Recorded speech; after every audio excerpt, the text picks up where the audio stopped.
Assalamualaikum dan salam sejahtera. Saya Cikgu Dolina binti Abdul Ghaffar dari SMK Bandar Badu Ar-Rahman. Hari ini Cikgu akan membincangkan tentang Matematik Tingkatan 3 Bab 8 Lokus dalam 2 dimensi. Standard kandungan pada hari ini ialah 8.1 lokus. Standard pembelajaran kita pada hari ini ialah mengenal lokus dalam situasi kehidupan sebenar dan seterusnya menerangkan maksud lokus. Sebelum kita teruskan sesi pembelajaran kita pada hari ini, mari kita kenal dulu apakah maksud lokus. Lokus ialah satu surihan atau lintasan oleh satu titik dalam satu satah atau ruang 3 dimensi yang memenuhi syarat-syarat tertentu. Dalam bahasa yang lebih mudah, lokus ialah satu titik yang bergerak dan apabila titik itu bergerak, ia akan menghasilkan satu bentuk. Mari kita lihat beberapa contoh lokus. Contoh yang pertama, seorang pemain bola sepak menyepak bola dari titik X ke titik Y. Cuba lihat ya pergerakan bola tersebut ke titik Y. Pergerakan bola tersebut dari titik X ke titik Y menghasilkan satu lengkung. Maka lokus yang terhasil daripada sepakan bola itu adalah garis lengkung. Contoh yang kedua. Contoh kedua ialah roda Ferris. Pergerakan satu titik yang berada pada satu gondola bagi suatu roda Ferris melengkapkan satu pusingan akan menghasilkan lokus berbentuk bulatan.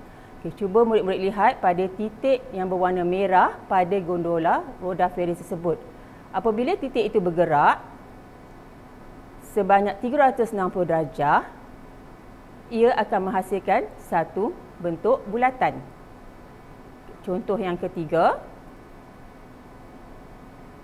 buah kelapa yang jatuh daripada pokok kelapa. Apabila sebiji buah kelapa jatuh dari pokok kelapa, ia akan jatuh menegak ke bawah. Dan buah kelapa yang jatuh dari pokok kelapa akan menghasilkan satu lintasan yang lurus dan menegak. Lokus yang terhasil adalah garis lurus mencancang. Contoh yang terakhir, pintu berputar. Pintu berputar ini murid-murid boleh lihat di kebanyakan pasaraya yang besar-besar. Baik, kita lihat apa yang akan berlaku apabila sisi pintu MN berputar sebanyak 360 darjah. Bagaimana agaknya corak sisi pintu MN apabila pintu itu diputarkan sebanyak 360 darjah? Apakah lokus yang terhasil? Baik, jawapannya, lokus yang terhasil, atas pintu itu akan membentuk satu bulatan dan bawah pintu juga akan membentuk satu bulatan. Dan sisi MN akan membentuk lengkung yang akan menghasilkan bentuk silinder.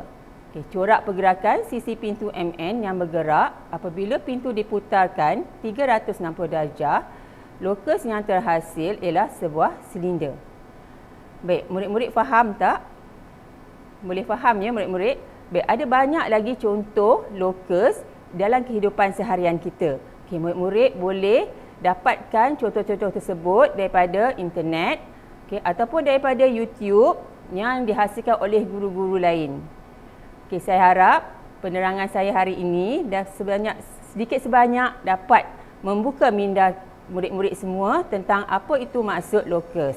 Sekian, terima kasih. Selamat maju jaya.